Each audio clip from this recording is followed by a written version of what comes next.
Hello hi అందరికీ నమస్కారం. Welcome to Pragya Media. నేను మీ జాస్మిన్. సో ప్రస్తుతం మనం ఎక్కడ ఉన్నామంటే ర్యాప్ రాక్ షకిల్ గారి ఇంటి దగ్గర ఉన్నాము.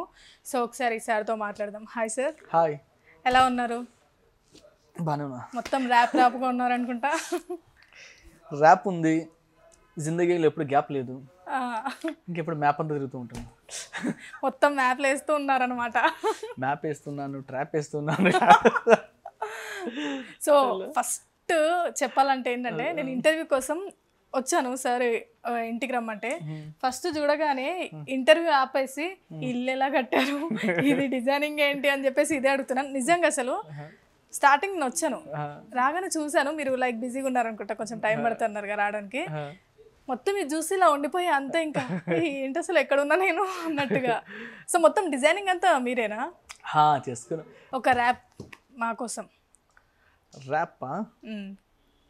ఎలాంటి ర్యాప్ అంటే ఎలా ఎలా చేస్తారు, ఎలాంటివి? లైక్ అమ్మాయిని ప్రపోజ్ చేయాలనుకో, సింపుల్గా ఎలా ప్రపోజ్ చేస్తారు? చిచోరా టైప్లో ప్రపోజ్ చేయాలనుకో. చిచోరా టైప్లో చేయండి. నిజంగా బాగా చెప్పారు మీరు, నాకు మంచి ఐడియా ఇచ్చారు. एग्जाम्पल लैम्बोर्गिनी गाड़ी है, लैम्बोर्गिनी गाड़ी है, 6 पैक की बॉडी है, 40 lakhs ओडी है, आजा ना तू आजा. ఓకే. टाटा लाइक टाटा बिल्ला डैड है, तेरे लिए हम मैड है, तेरे बिना जिंदगी सैड है, आजा ना तू आजा ना. लाइक ఇట్లా. ఓకే, నార్మల్గా మంచిగా ప్రపోజ్ చేయాలనుకుంటే ర్యాప్లో నీట్గా ర్యాప్లో ప్రపోజ్ చేయాలనుకుంటే ఒక అమ్మాయికి ఎలా చేస్తారు? ప్రపోజ్ చేయాలంటే ర్యాప్లో వెళ్తే ఆ అమ్మాయి అసలు కనెక్ట్ అవ్వదు. అంటే అర్థం కాదా? ర్యాప్లో అంటే ర్యాప్ మీన్స్ రిథమ్ అండ్ పోయిట్రీతో మనం వెళ్తుంటాం, అలా కూడా చెప్పవచ్చు. బట్ కొంచెం ఎక్కువ ప్రపోజ్ చేయాలన్నా చేయలేం కదా. లైక్ ప్రపోజ్ చేసేటప్పుడు ఏ దునియా की जन्नत है मेरी, ये खुशियों की बारिश तू है प्यारी, ये दिल मेरा भीख मांगता है तुझे, तेरे दिल के गलियों में सोने दे मुझे, ये खुशियाँ सब तेरे, तेरे सारे गम मेरे, दे दे दे तो मुझको सनम, ये तेरा दम. లవ్ మ్యారేజా అరేంజ్ మ్యారేజా?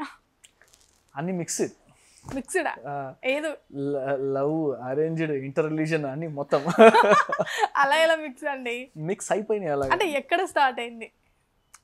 స్టార్ట్ అయిన పర్టికులర్ ఏం ఇలాగే లైక్ సింగింగ్ స్టైల్లో, వర్క్స్లో సపరేట్గా వెళ్ళి బయటకు వెళ్ళి లవ్ చేసిన టైం మన దగ్గర ఉండదు.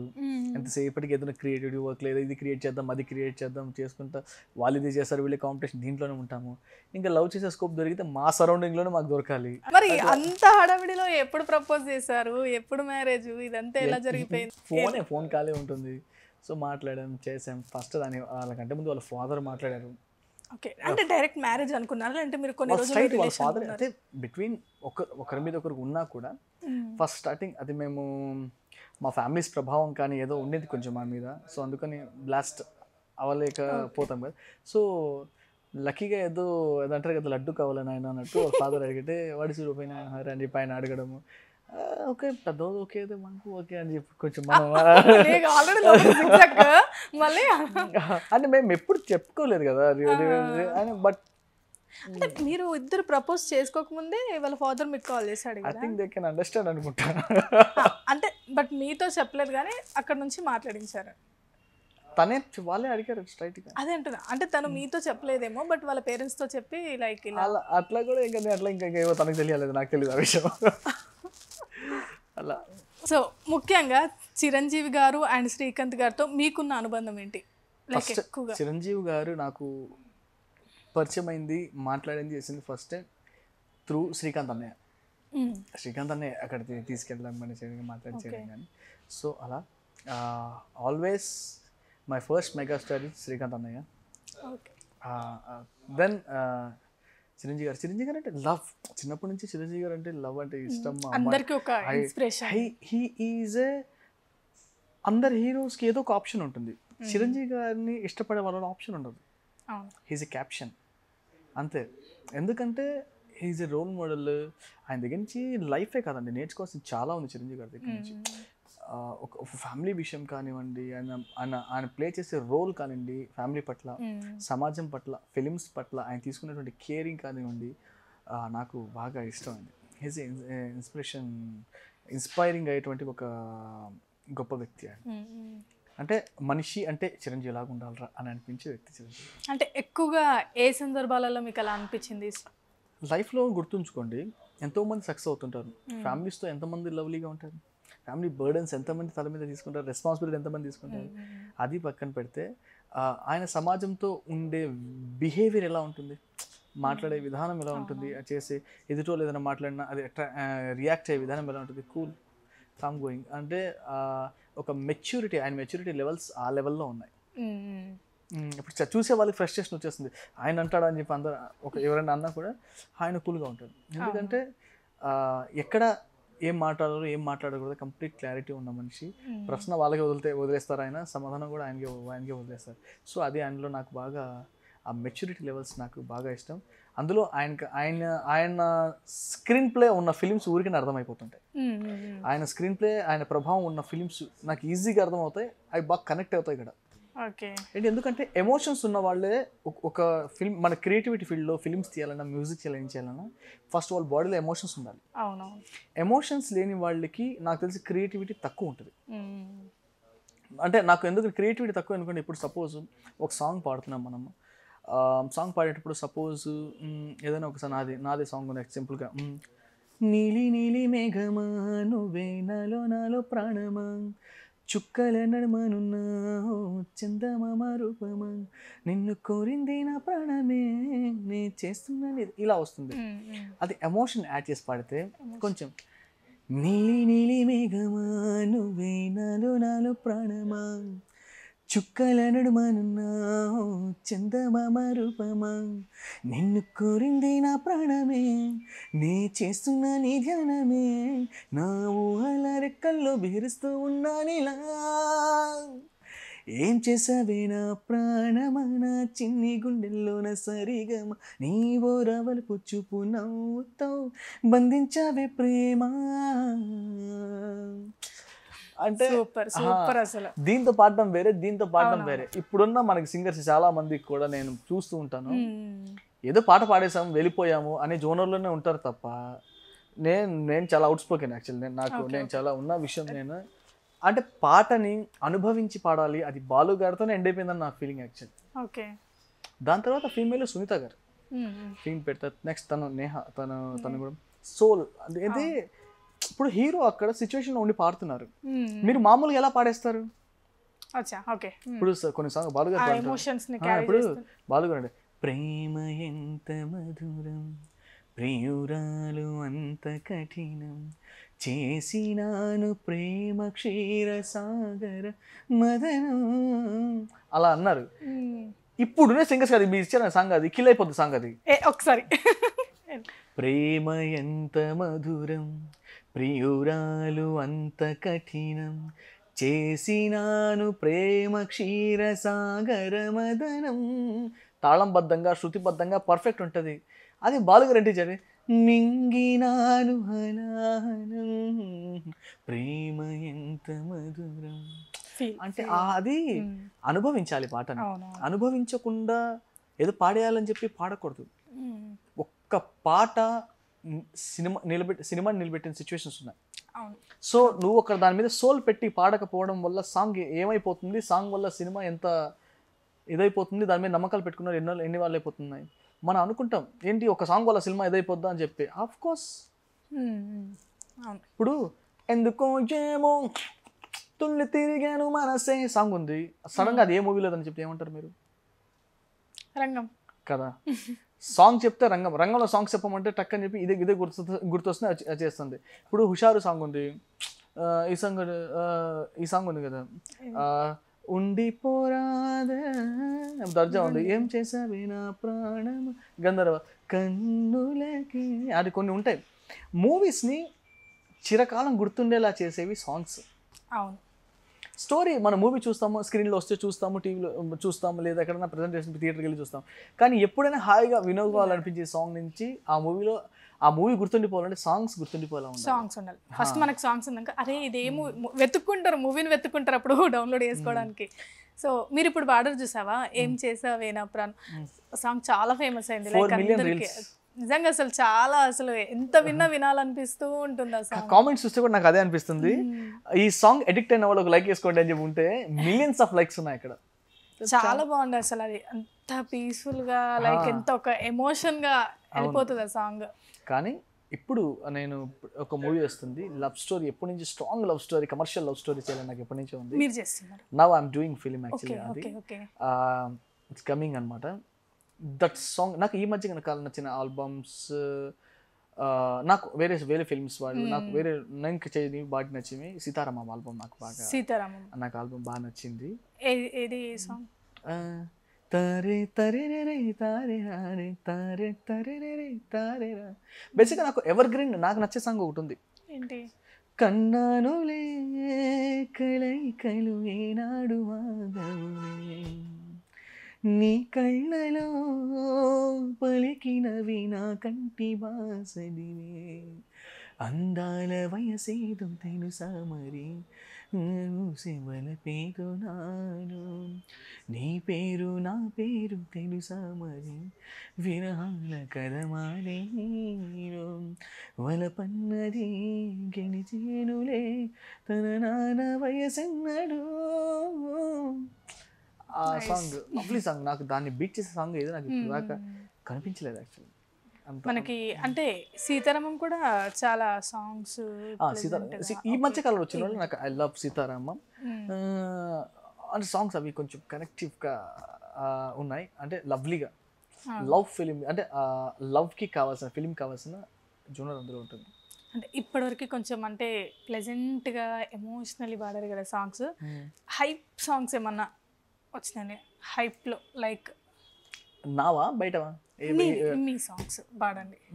నా సాంగ్స్? నీ సాంగ్స్ లైక్ ఇప్పుడు వస్తుంటే లైక్ శ్రీకాంత్ గారిది ఒక సాంగ్ ఉంది, లైక్ బెంచ్ సర్కిల్ సెంటర్లో నా వేసుకోరా సోఫా సెట్, కాళ్ళు మీద కాళ్ళు పెట్టు, కాళ్ళరతి స్టైల్ కొట్టు, లెఫ్ట్ రైట్ ఎడా పెడ నోట్లు కట్ట విసిరి కొట్టు, హోలు మొత్తం ప్రపంచాన్ని జేబులో నా మడత పెట్టు, కాకా నువ్వు కాకా అరే కాకా నువ్వు కాకా. ఇదని మన సాంగ్, మా సాంగ్. Okay okay. ఇప్పుడు అంటే రాహుల్ సిప్లిగంజ్ గారి గురించి మీకు ఒక ఐడియా ఉంటుంది కదా. సో తన సాంగ్స్ అంటే ఓన్లీ హైప్లోనే ఎక్కువ తీసుకుంటారు, లైక్ ఎమోషనల్గా అంటే అది music depends on music director అనమాట. సింగర్ ఎలా ఉంటాడంటే మీరు ఏం అడిగితే నేను పాడతాను సార్ అంటాడు. ఓకే.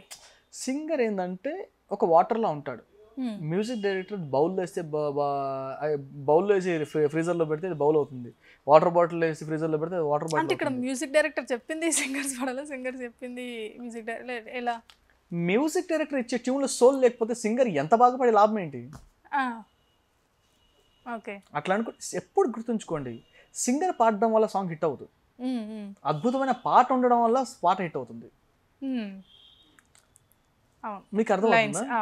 ఎప్పుడు సాంగ్ గొప్పగా ఉండాలి, సాంగ్ అందంగా ఉండాలి, సాంగ్ క్యాచీగా ఉండాలి, లిరిక్ క్యాచీగా ఉండాలి. ఇవి ఉండడం వల్ల మీకు సాంగ్ ఇదవుతుంది. సింగర్ పాడడం వల్ల ఓకే దీనికి జస్టిస్ చేశారు, బాగా పాడారు అన్నట్టు ఉంటుంది. ఎందుకంటే వాళ్ళు కూడా బాగా పాడితేనే కదా న్యాయం జరుగుతుంది. ఇప్పుడు బాలుగారు ఉన్నారు, కంప్లీట్గా సోల్ పెట్టి పాడతారు కంప్లీట్గా. ఆయన ఎంత సోల్ పెట్టి పాడినా ఒకవేళ ట్యూన్ బాగాలేకపోతే, క్యాచీగా లేకపోతే, సెట్ కాకపోతే ఏం చేయగలుగుతాం? అలాగే అంతే, అట్లా ఉంటుంది. సో ఎక్కువగా ఓన్ చేసుకొని పాడితే బాగా వస్తాయి. వాళ్ళు ఓన్ చేసుకొని పాడాలన్నా ముందు పాట ఓన్ అవ్వాలి కదా. పాట కంపోజింగ్ అనేది చాలా ఇదిగా ఉండాలి. చాలా మంది నేను అంటుంటారు ప్రొడ్యూసర్, సిస్సిరామ్ పాడితే మిలియన్స్ వచ్చేస్తాయి, వీళ్ళు పాడితే అన్న వచ్చేస్తాయి, వాళ్ళు పాడితే ఎప్పుడు అపోహ, అది వేస్ట్ మాట్లాడి. నా పర్సెప్షన్ నేను చెప్తున్నాను, అది వర్కౌట్ కాదు. అది అద్భుతమైన పాట ఉంటేనే పాట హిట్ అవుతుంది. ఇది మీరు ఈ సాంగ్ కూడా బాగా హిట్ అయింది కదా, అల్లుడా గారెలుండాలా, అదొక్కసారి. అల్లుడా గారెలుండాలా రెలుడా బూరెలుండాలా, నీకు గారెలుండాలా రెలుడా బూరెలుండాలా, వాళ్ళ అత్త బూర్లైతే వాళ్ళ వాళ్ళత్త బూర్లో అయితే బులబులమంటాయి గారెలుండతో నా మీదెంత ప్రేమత బూర్లో అయితే బులబులమంటాయి గారెలుండతో నా మీదెంత ప్రేమత అల్లుడా కోడిని కొయ్యాలో రలుడా మేకను కొయ్యాల అల్లుడా కోడిని కొయ్యాలో రలుడా మేకను కొయ్యాల వాళ్ళత్త మేక అయితే వాళ్ళత్త మేక అయితే మెహామంటది కోడే కొయ్యతో నా మీదెంత ప్రేమత అంటలేక ఆ తర్వాత ఇంకొకటి కూడా ఉంటది మీరు రెండు పాడే అది కూడా పాడండి ఆ తర్వాత ఇంకొకటి ఉంటుంది లిరిక్స్ అదా లైక్ అదే అల్లుడా పిల్లని మబ్బాల రావాలట అరే పిల్ల అయితే అల్లరి చెత్తది నువ్వే రాతో నా మీదంత ప్రేమత అది అలా మీరు పాడాల్సినవి పాడకుండా కొంచెం కొంచెం పాడి అలా ఉంది కదా మూవీ ఉంది కదా పాడాల్సింది మీరు ఇలా మా ఇంటర్వ్యూలో చూస్తారు కదా జనాలు ఎక్కువగా మీ సైడ్ నుంచి చూడాలనుకుంటారు కదా అవును అంటే ఫన్ కదా జస్ట్ వీఆర్ ఎంటర్టైనర్స్ కదా ఆల్మోస్ట్ ఎంటర్టైన్ చేయడానికి మనం ఉన్నాం సో ఎంటర్టైన్ కోసం ఏమైనా చేసినా చల్తా అన్నట్టు ఎక్కువగా శ్రీకాంత్ గారితో మీకు అంటే ఆయన చేసిన ప్రతి మూవీకి మీరు మ్యూజిక్ ఇట్లా అందించారు అంటే ఎందుకలా అంత ర్యాపో ఎక్కడి నుంచి అంటే ఆయనకి ఫస్ట్ ఆఫ్ ఆల్ నేను ఒక చిన్న పిల్లోనని ఒక ఫీలింగ్ ఓకే ఫస్ట్ ఆయన దగ్గర వెళ్ళేటప్పుడు ఆల్మోస్ట్ నేను టీన్లో ఉన్నాను ఐ థింక్ ఆయన దగ్గర నేను వెళ్ళేటప్పుడు ఐ థింక్ 18-19 ఇయర్స్ ఏజ్ ఆ టైంలో వెళ్ళిన తర్వాత నేను కష్టపడే విధానం ఆయనకి నచ్చుతుంది ఆయన ఎంకరేజ్ చేసే విధానం బాగా నచ్చుతుంది ఆయన వర్త్ ఉంటే టాలెంట్ కనుక్కుంటే దానికి సపోర్ట్ చేయడానికి ట్రై చేస్తారు ఆయన హెల్ప్ అయితే నాకు చాలా ఉంది సో వాళ్ళ కాంపౌండ్ మాకు విజయ్ గారు కానివ్వండి హీస్ వెరీ అంటే మా శ్రీకాంత్ గారి ఫ్రెండ్ అనమాట ఆయన చిట్టుబాబు గారు అని చెప్పి ఆయన వీళ్ళంతా బ్యాచ్ అంతా ఫ్రెండ్స్ అంతా ఉంటారు లైక్ అదొక ఫ్యామిలీ లాగా నాకు అనిపిస్తుంది అది నాకేదో ఓన్ పర్సన్స్ లాగా అనిపిస్తుంది సో లైఫ్లో ఎంతమంది వచ్చినా ఒక ఆయన తర్వాతే అని అనిపిస్తుంది ఎందుకంటే మనకి ఎవరైతే చేయి పట్టుకొని లిఫ్ట్ ఇచ్చి బ్యాక్ టు బ్యాక్ ఇచ్చి మార్కెట్లో మనకంటూ ఒక గుర్తింపు ఇచ్చిన మనుషుల్ని మనం how can I forget so అదే శ్రీకాంత్ గారు అప్పట్లో మనం చూసుకున్నట్లయితే చాలా మూవీస్ వచ్చాయి అలా ఉండేది కదా ఇప్పుడు కొంచెం తగ్గినాయి అనుకోవచ్చా అట్లా ఏం ఉండదండి ఆయన ఎక్కడ తగ్గుతుంది 365 days బిజీ ఉండే ఆర్టిస్ట్ ఎవరంటే ఆయన ఇండస్ట్రీలో 365 days ఫుల్ బిజీ ఉంటారు ఆయన తమిళ్ కాబట్టి ఇప్పుడు ఒక మూవీ మొన్ననే రిలీజ్ అయింది కదా అంటే మూవీ రిలీజ్ అవ్వలేదు హీరోగా అంటున్నారా హీరో కదా ఒక క్యారెక్టర్ గా చేశారు ఏ ఫిలిం ఐ థింక్ మొన్న చేశారు function audio function Geetha Arts లో చేసినట్టు అలా ఆయన 365 days నాకు తెలిసి 365 days బిజీ ఉండే ఆర్టిస్ట్ ఎవరన్నా అంటే శ్రీకాంత్ గారే ఓకే సో వర్త్ ఉంది అంటే జెన్యూన్ గా తను సపోర్ట్ చేస్తారు 100% చేస్తారు ఆయన ఓకే చాలా మందికి సపోర్ట్ చేశారు అన్నమాట ఆ విషయంలో మటుకు ఆయనకి చేతనైందే ఆయన చేస్తారు ఓకే ఆయన మరి ఆయన ఒక మరి ఫోర్స్ చేసి మరి ఆయన ఇది చేయలేరు కదా ఆయన ఎంతవరకు ఆయన వల్ల వీలవుతుందో డెఫినెట్గా ఆయన సపోర్ట్ చేయడానికి ట్రై చేస్తారు ఆయన ఎంతసేపు ఓకే అంటే ఒకటి అడుగుతాను ఓపెన్గా చెప్పండి అంటే ఇప్పటి వరకు మీరు లైక్ 13 years 14 years నుంచో మీరు ఇండస్ట్రీలో జర్నీ చేస్తున్నారు కదా సో మీకు ఎక్కడైనా ఎంబారసింగ్గా అనిపించిన సిచ్యువేషన్స్ ఏమున్నాయా లైక్ అఫ్ కోర్స్ మనకి ఎక్కడ అనిపించదండి ఇండస్ట్రీ అనిపిస్తుంది కొన్నిసార్లు బయట మార్కెట్లో అనిపిస్తుంటుంది అన్నీ అనిపిస్తుంటాయి కాకపోతే దాన్ని పట్టుకొని నడిచేవాడు అక్కడే ఉండిపోతాడు వదిలేసి నడిచేవాడు ముందుకెళ్ళిపోతాడు అంతే ఇది జరిగింది నేను ఇక్కడ ఉండాలి అక్కడ ఉండాలి అది జరిగిన అవమానాన్ని మన కింద స్టెప్ లాగా వాడుకోవాలి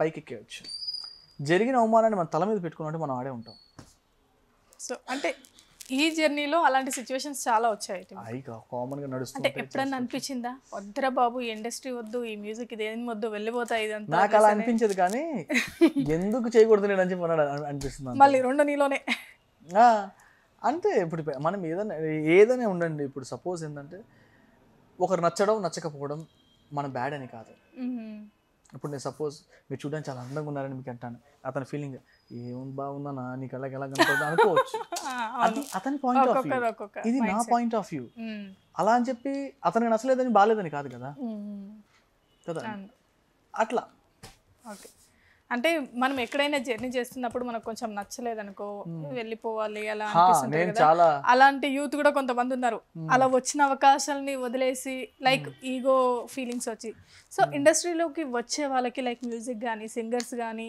ఒక యాక్ట్రెస్ కానీ ఎలాంటి క్వాలిటీస్ ఉండాలంటారు వచ్చేటప్పుడు వాళ్ళకు ఎలాంటి స్ట్రాంగ్నెస్ వాళ్ళు ఉండాలంటారు ఇక్కడ నిలబడాలి అనుకుంటే? స్కూల్లో టీచర్ కొడితే క్లాస్ మానేస్తామా? కాదు కదా, కంటిన్యూస్ పాస్ అవ్వాలి ఎట్లనేసి అనుకుంటాం కదా. ఇండస్ట్రీలో కూడా అంతే, ఎవరేమనుకుని ఏం చేసుకున్నా మనం ముందుకు వెళ్ళాలని ఫిక్స్ అయిపోయి రావడం అంతే, వెళ్ళిపోతూనే ఉండాలి అంతే అంతే. మీకు ఏదైనా చేసుకుంటూ వెళ్ళిపోవాలి. ఇప్పుడు సపోజ్ నాకంటే సీనియర్స్ వచ్చిన 30 years 25 years 20 years నుంచి ఉన్న మనుషులందరూ కూడా ఇప్పుడు కూడా 1-2 మూవీస్ చేసుకుని ఖాళీగా ఉన్న పర్సన్స్ ఉన్నారు, చాలామంది ఉన్నారు. ఎందుకు? ఈగో అనేది ఏం తీసుకొచ్చి పెడుతుందండి మీకు? ఏమి తీసుకురాదు. మీ స్ట్రెస్ పెట్టి మీ హెల్త్ని పాడు చేస్తారు తప్ప దానివల్ల ఏమి రాదు. నాకు నా ఏంటి, నేను చేసిన వర్క్ ఒకసారి సార్ మీకు నచ్చలేదా, మీకు ఎందుకు నచ్చలేదు, మీకు నచ్చలేదు నేను చేయలేనా ఏంటి, ఎందుకు చేయలేని చేస్తాను అంటే ఈగో అనేది ఇంట్లో పచ్చడి పెట్టుకోవడం కూడా పనికిరాదు అనేది నా ఫీలింగ్. అంటే పౌరుషం ఉండొచ్చు, నేను ఎందుకు ఫెయిల్ అవుతున్నాను, నేను పాస్ అవ్వాలి. నా ఫీలింగ్ ఏంటంటే వాడెందుకు పరిగెడుతున్నాడు, వాడిని ఎలా దించాలనుకోవడం కూడా, వాడికంటే ముందు నేను ఎలా పరిగెత్తాలనేది నా ఇది అంతే. నేను నా స్ట్రెంత్ నేను ఎలా పెంచుకొని పరిగెత్తాలో చూస్తాను తప్ప అతని స్ట్రెంత్ దించేసి ఆగిపోవాలని నేను అనుకోను. ఎందుకంటే మన ఎదుటోడు పడిపోవాలని కోరుకుంటున్నాం అంటే దేశాన్ని వెనక తోసేస్తున్నాం అన్నట్టు అర్థం. 100% ఇది. ఇప్పుడు సపోజ్ మన చుట్టుపక్కల ఎవరన్నా he's best best best person అనుకున్నాం, బెస్ట్ టాలెంటెడ్ అనుకున్నాం. ఆ టాలెంట్ని చూసి మనం ఇష్టపడుతున్నాం అంటే మన దేశం ఎదగడాన్ని చూసి మనం ఇష్టపడినట్టు కదా లెక్క అండి అది. మనం వాళ్ళని సపోర్ట్ చేసి దేశం ముందుకు వెళ్తారు కదా. మనం చేయలేని పని వాళ్ళు చేయొచ్చేమో, వాళ్ళు చేయలేని పని మనం చేయొచ్చేమో, అంతే కదా. అట్లా బేసిక్ మనుషులు అట్లా ఉంటుంది. So thank you so much sir. Please subscribe Pragna Media. Please like, share, subscribe to Pragna Media. Pragna Media, please do like, share and subscribe. Please subscribe to Pragna Media. Please like, share and comment if you like the video. Pragna Media.